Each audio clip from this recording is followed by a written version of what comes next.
Oh, politician, no politician. રાજકારણીઓથી ત્રાસી જવાય છે. લોકનેતાની વિરુદ્ધની દિશા એટલે રાજકારણીઓ, રાજનેતા. રાજકારણ માટે સ્થિતિ જોતા દુર્ગંધ ફેલાઈ ગઈ છે આ મગજની અંદર. નફરત પેદા થઈ ગઈ છે રાજકારણ માટે અને રાજનેતાઓ માટે. એક નંબરના જુઠ્ઠા, એક નંબરના લોકોનો વિશ્વાસ તોડવો વચનો આપ્યા પછી, અને લોકહિતની કોઈ કામ ન કરવું ને લોકહિતના નામે સ્વયંનું પોતાનું સ્વાર્થ સાધવો, સેવાના નામે મેવા. રાષ્ટ્રની પ્રજા કેટલી પીડિત છે, કેટલી દુઃખી છે, કેટલી તકલીફમાં છે, એની એને કોઈ ચિંતા નથી.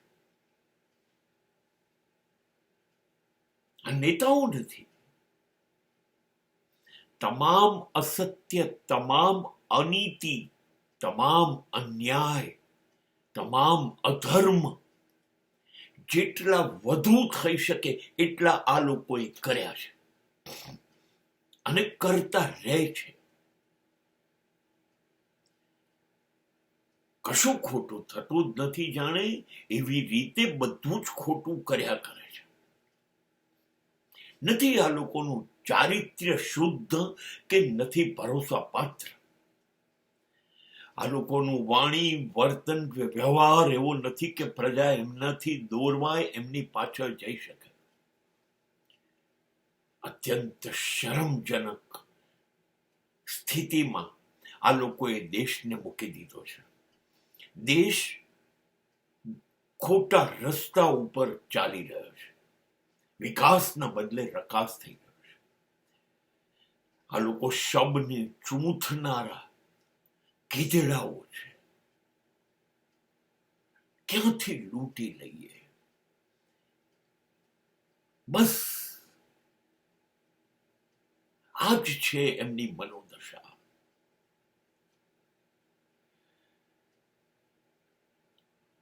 પ્રજા પ્રેમ, પ્રજા હિત, પ્રજા કલ્યાણ એ તો એ લોકોના કોઈક સ્વપ્નની વાત હશે.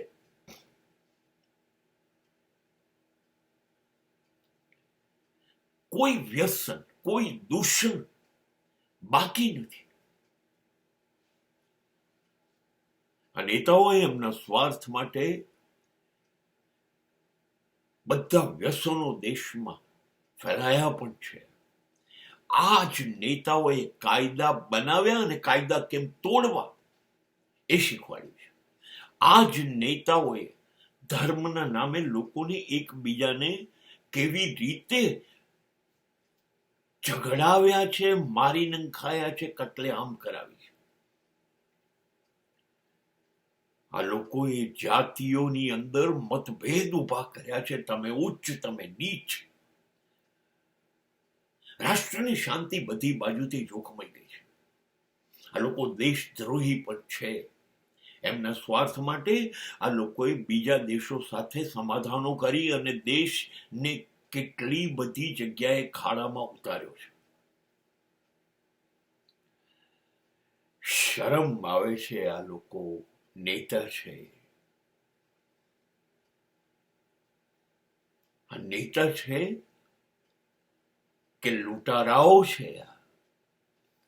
કોઈ પણ પ્રકારનું પાપ કરવામાં આ લોકો ખચકાતા નથી. આ લોકો બધા ભ્રષ્ટાચાર, સગાવાદ, લાંચ, રૂશ્વત આ બધું આ જ કરે છે. ને ભારત જેવા દેશમાં અભણ પ્રજાને આ લોકો ધારે એ દિશામાં બેવકૂફ બનાવી શકે છે. એમના કર્મોની સજા એમને ઈશ્વર કરશે, પણ પ્રજા છેતરાઈ રહી છે. અને દેશનો વિકાસ રોકાઈ ગયો છે.